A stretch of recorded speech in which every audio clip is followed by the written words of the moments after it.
Hello student, welcome. आज हम इस वीडियो में पढ़ेंगे भाज्य तथा अभाज्य संख्या। ठीक है, तो पहले जानते हैं अभाज्य संख्या क्या होती है। ठीक, तो क्या होता है हमारा अभाज्य संख्या। ठीक है, तो हम जानते हैं अभाज्य संख्या क्या होती है। अभाज्य संख्या इसको अंग्रेजी में बोलते हैं प्राइम नंबर। क्या इसको अंग्रेजी में बोलते हैं? Prime number. प्राइम नंबर, ठीक है। दोनों दोनों पता होना चाहिए, प्राइम नंबर या अभाज्य संख्या। ठीक है, तो अभाज्य संख्या क्या होता है कि वह संख्या जो जीव ठीक है, तो अभाज्य संख्या क्या होती है कि वह संख्या जो खुद से और एक से, इन दोनों संख्याओं को छोड़ के और किसी भी संख्याओं से क्या हो, पूरी पूरी तरह विभाजित ना हो। क्या उस पूरी तरह विभाजित ना हो, उसको हम क्या कहेंगे कि अभाज्य संख्या। ठीक है, मतलब कि अभाज्य संख्या वो होती है जो खुद से, मतलब जो संख्या दी है उस खुद से और क्या एक से, इन्हीं दोनों से क्या हो, पूरी पूरी तरह विभाजित हो जाए। मतलब उस उन दो मतलब कि जो हमको संख्या दी गई हो उसको खुद से और एक से अगर विभाजित करने पे हमको क्या क्या प्राप्त होता है, वो शेषफल हमको क्या प्राप्त हो, 0 प्राप्त हो। ठीक है, तो उसको हम क्या कहेंगे, अभाज्य संख्या। जैसे कि मान लो कितना हो गया, 2 है। 2 है, ये किससे, ये एक से भाग चला जाएगा, मतलब एक से पूरी पूरी तरह विभाजित हो जाएगा और क्या होगा, 2 से होगा। और किसी से वह नहीं होगा। ठीक है, ये नहीं होगा।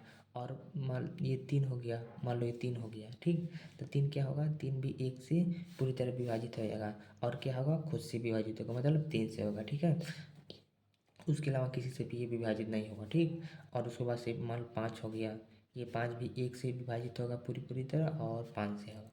ठीक, उसके बाद से हमारा हो गया 11 हो गया। 11 भी क्या होगा, एक से विभाजित होगा और 11 से विभाजित, मतलब कि ऐसी संख्या जो खुद से पूरी पूरी तरह विभाजित हो और एक से, उसको हम क्या कहेंगे, अभाज्य संख्या। ठीक, उसको हम क्या कहेंगे, अभाज्य संख्या। उसके बाद से आता है हमारा क्या, भाज्य संख्या। ठीक, ये क्या होता है हमारा भाज्य संख्या। भाज्य संख्या, तो भाज्य संख्या क्या होता है कि वह संख्या जो वह संख्या जो खुद से और एक से, इन दोनों को छोड़ के और भी अलग अलग संख्याओं से क्या हो, पूरी तरह विभाजित हो, उसको हम क्या कहेंगे, भाज्य संख्या कहेंगे। क्या कहेंगे, भाज्य संख्या। जैसे कि मान लो 4 हो गया, 4 हो गया, तो 4 क्या होगा, एक से भी पूरी पूरी तरह विभाजित हो जाएगा, 2 से भी पूरी तरह विभाजित हो जाएगा और क्या होगा, 4 से विभाजित होगा ना। तो यहाँ पे हम क्या देख रहे हैं कि 4 जो है एक से तो विभाजित हो रहा, खुद से भी विभाजित हो रहा। ठीक, और इसके अलावा 2 से भी पूरी पूरी तरह विभाजित हो जाए, होगा कि नहीं। दो से अगर 4 को भाग देंगे तो 2 बार में पूरी पूरी तरह विभाजित हो जाएगा। ठीक, उसके बाद से हमारा 6 है। 6 भी क्या होगा, एक से विभाजित होगा, 2 से भी होगा, 3 से भी होगा और क्या होगा, खुद से होगा। ठीक है, 6 से, मतलब अब खुद से और एक के साथ साथ क्या होगा, 2 से और 3 से, इन दोनों से क्या होगा, पूरी पूरी तरह विभाजित हो जा रहा है। इसको हम क्या कहेंगे, भाज्य संख्या। मतलब हम लिख दे रहे हैं, ऐसी संख्या जो एक व खुद को छोड़कर अन्य भी संख्या से क्या होता है, विभाजित होता है। क्या होता है, विभाजित होता है, उसे हम क्या कहते हैं, उसे भाज्य संख्या कहते हैं। ठीक, और इसका क्या होगा, ये अभाज्य संख्या का वह संख्या जो केवल एक एक व और एक और किससे विभाजित हो, खुद से विभाजित हो, क्या हो, खुद से विभाजित, अरे यार, विभाजित हो, उसे क्या कहते हैं, अभाज्य संख्या, अभाज्य संख्या, ठीक, अभाज्य संख्या कहते हैं, ठीक, उसको हम क्या कहते हैं, अभाज्य संख्या, ठीक है। अभाज्य संख्या क्या होता है, वह संख्या जो केवल एक और खुद से विभाजित हो उसको हम क्या कहते हैं, अभाज्य संख्या कहते हैं, मतलब कि प्राइम नंबर कहते हैं। और जो भाज्य संख्या है वह संख्या जो एक व खुद को छोड़कर अन्य भी की संख्या से विभाजित होता है उसको क्या कहते हैं, भाज्य संख्या। मतलब कि ये जो हमारा 4 है, 1 और 4 से तो विभाजित हो रहा है, इसके अलावा क्या 2 से भी क्या हो रहा है, पूरी तरह विभाजित हो रहा है, ठीक है। और 6 भी है, तो इसे हमारा 10 भी हो जाएगा, 9 हो जाएगा, जो भी है 9, 10, 9, उसके बाद से 15, 12, जो भी है, ये सब क्या है, हमारा भाज्य संख्या है, क्या है, इसको हम बोलते हैं कंपोजिट नंबर, इसको अंग्रेजी में बोलते हैं, क्या बोलते हैं, कंपोजिट, कंपोजिट नंबर, क्या बोलते हैं, कंपोजिट नंबर, ठीक, इसको हम बोलते हैं अंग्रेजी में कंपोजिट नंबर, ठीक, ठीक हो गया। और फिर हमने हमने क्या पढ़ लिया, अभाज्य तथा अभाज्य संख्या हमने पढ़ लिया। अभाज्य संख्या क्या होते हैं, जो एक व खुद से विभाजित होती है। अभाज्य संख्या क्या होती है कि एक व खुद को छोड़कर और भी किसी संख्या से विभाजित हो जाती है। अभाज्य संख्या का कोई एग्जाम्पल 1, 2, 3, 5, ये सब क्या है, हमारी अभाज्य संख्या है। और उसके बाद से भाज्य संख्या क्या हो गई, 4, 6, 8, 10, 15, 12, सब क्या होगी, हमारा भाज्य संख्या, सॉरी भाज्य संख्या। अब क्या है हमारा अगला टॉपिक, क्या है, किसी संख्या का गुणनखंड। तो किसी संख्या का गुणनखंड क्या होता है, किसी, अरे यार तो चल ही नहीं रहा, चल रहा, संख्या का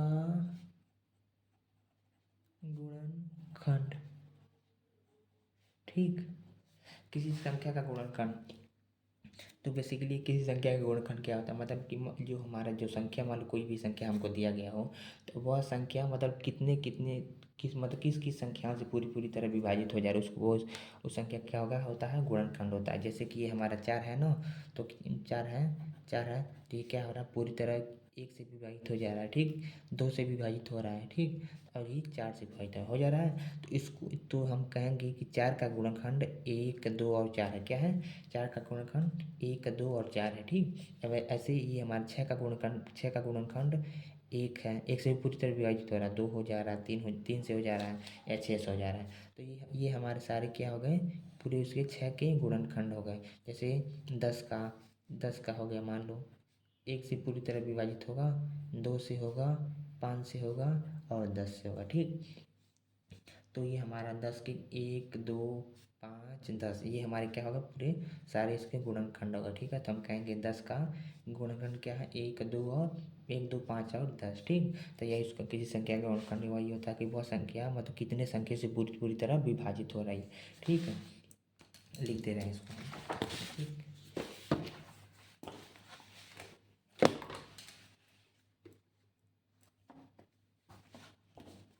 किसी संख्या का गुणनखंड किसी संख्या का गुणनखंड क्या होता है, कि संख्या का गुणन क्या होता है कि मतलब वह संख्या कितने कितने संख्याओं से पूरी पूरी तरह विभाजित हो जाती है, ठीक है। तो यही होता है, तो वही हमको लिखना है। तो क्या है, किसी संख्या का गुणनखंड क्या होता है कि वह संख्या किस संख्या से विभाजित विभाजित हो जाती है, ठीक। क्या किसी संख्या से का गुणनखंड क्या होता है, वो किस संख्या से पूरी पूरी तरह विभाजित हो जाती है, उसको क्या कहते हैं कि वो उस संख्या का गुणनखंड कहलाती है। जैसे 10 का 1, 2, 5, 10, ठीक हो गया, ठीक। अब क्या है हमारा, हमने फिर हम क्या हमारा नेक्स्ट टॉपिक है गुणनखंड वृक्ष। क्या है हमारा नेक्स्ट टॉपिक, गुणनखंड वृक्ष, ठीक। क्या है, गुणनखंड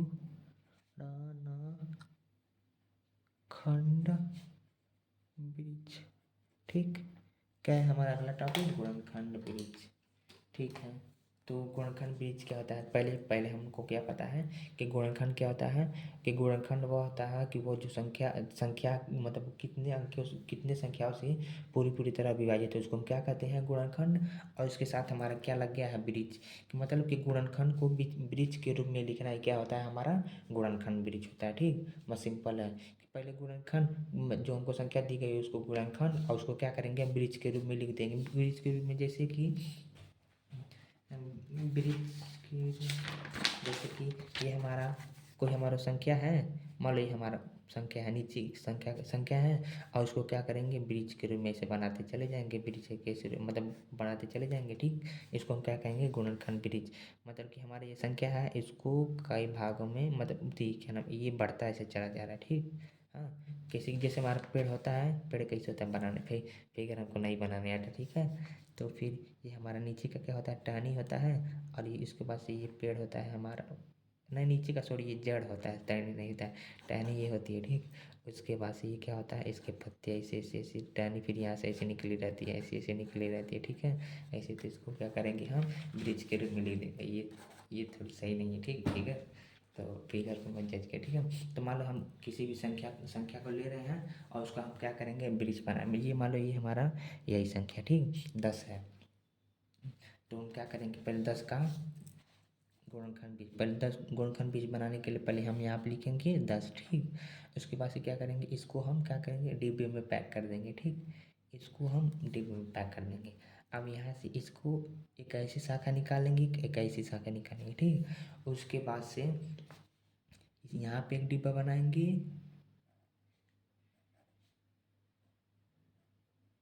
एक यहाँ पर डिब्बा बनाएंगे। ठीक, उसके बाद से हम देखेंगे। अब पहले हम इसका क्या करेंगे, पहले गुणनखंड करेंगे। गुणनखंड कैसे करते हैं कि मतलब वो किस किस संख्या से विभाजित हो जा रही है। ठीक, तो पहले हम इसको ऐसे भी करते हैं गुणनखंड भी, तो यहाँ पे लिखेंगे 10। ठीक, तो पहले पहले हम गुणनखंड करते हैं, तो पहले क्या करते हैं सबसे छोटी संख्या स्टार्ट करते हैं एक को छोड़ के। ठीक, तो एक के बाद क्या आता है 2। ठीक, तो दो दो, उसके बाद 2, फिर 3, फिर 5, अभाज्य संख्या का को लेते हैं। ठीक, भाज्य संख्या नहीं लेते हैं। ठीक है, कभी भी अभाज्य संख्या लेके उसका क्या करते हैं कि उसका गुणनखंड करते हैं। ठीक है, तो एक एक को छोड़ देते हैं पहले, तो क्या करेंगे हम यहाँ पे 2 से भाग करेंगे 10 को, तो कितनी बार जाएगा 10 बार, तो कितना बार जाएगा 5 बार, तो ये 5 हो गया हमारा। अब फिर 5 से करेंगे तो 5 से कम 5, ये खत्म हो गया ना। ठीक, तो ठीक है, तो जो इधर होता है क्या होता है लेफ्ट साइड, मतलब बाएं तरफ, इसमें हम छोटी संख्या लिखते हैं, और इधर हम क्या लिख देते हैं दाएं साइड बड़ी संख्या लिखते हैं। ठीक, तो हम ये हमारा क्या हो गया, तो 2 से इधर छोटी संख्या, इन दोनों में छोटी संख्या क्या है 2 है, तो 2 लिखेंगे। ठीक, अगला बढ़ते जाएंगे। ठीक, और 2 से 10 को भाग के कितनी बार गया है 5 बार गया है, तो यहाँ पे लिख लेंगे। ठीक है, 5 ही हमारा क्या हुआ 10 का गुणनखंड ब्रिज के रूप में हो गया। अब फिर मान लो दूसरा लेते हैं 28, 28 लेते हैं, इसको हम क्या करेंगे पहले डिब्बे में पैक कर देंगे, पैक कर दिए। अब यहाँ से हम क्या करेंगे टहनी निकालेंगे। ठीक है, टहनी निकालेंगे। ठीक, शाखा निकालेंगे, सॉरी, जो ये शाखा निकालते हैं टहनी नहीं निकालते हैं, नहीं तो इसका बीच वाला पेड़वा होता है ये वाला। ठीक, तो उसके बाद से यहाँ पे ऐसे डिब्बा बनाएंगे। ठीक, अब इसको हम क्या करेंगे 28 को भाग करेंगे, तो क्या करेंगे 28 को भाग करेंगे तो कितने से करेंगे 2 से करेंगे पहले। ठीक, उसके बाद से 2 से करेंगे तो कितनी बार जाएगा 14 बार, फिर 2 से करेंगे तो कितनी बार जाएगा 7 बार। ठीक, और फिर 7 से करेंगे तो कितनी बार जाएगा 1 बार जाएगा, ये जाएगा जहाँ पर एक आ गया उसको छोड़ देंगे। ठीक, तो 2 से करेंगे तो यहाँ क्या लिखते हैं पहले बाई साइड क्या लिखते हैं छोटी संख्या, इधर क्या लिखते हैं बड़ी संख्या, तो छोटी संख्या क्या है इधर 2 है, तो 2 से करेंगे तो कितनी बार गया है 14 बार गया है, तो 14 यहाँ पर लिख लेंगे। अब फिर दो, अब 14 भी 14 को फिर किससे किए हैं भाग 2 से, तो यहाँ पे इसको क्या करेंगे यहाँ पे भी ऐसे टहनी निकालेंगे शाखा निकालेंगे। ठीक, ऐसे ऐसे ऐसे ऐसे, देखो डिब्बा डिब्बा भी सही से नहीं बन रहा है, डिब्बा भी सही से नहीं बन रहा है। फिर क्या किए 2 को 14 से भाग किए हैं, तो ये इधर कितना है 2 छोटा है, और ये कितना है 7 है, इतना हो गया हमारा 2 का क्या हो गया अभाज्य गुणनखंड। ठीक है, इसको हम क्या लिख सकते हैं, तो इसको हम लिख देंगे, तो ये हमारा 10 है ना, तो इसको गुण ये तो गुणनखंड बीज के रूप में बना दिए, तो इसको हम क्या करेंगे लिखेंगे 10 बराबर, इसको हम क्या लिख किए हैं कि 2 और 5 में गुणा किए 10 प्राप्त हुआ है, 2 गुणे 5 हो गया। ठीक, ऐसे हम इसका लिखेंगे, क्या नाम है, 28 को 28 को 28 इक्वल टू, देखो पहले हम क्या किए हैं, पहले हम क्या किए हैं, यहाँ पे दो कितनी बार है, एक बार है, दो बार है, तो क्या यहाँ से यहाँ पे एक बार है, दो बार है, दो बार है ना, तो दो लिखेंगे, दो बूढ़े दो किए हैं तो दो दूना चार, और ये एक एक कितना है, सात है, तो क्या करेंगे, सात लिख देंगे। ठीक, तो ये उसका हो गया गुणनखंड ब्रिज हो गया। ठीक,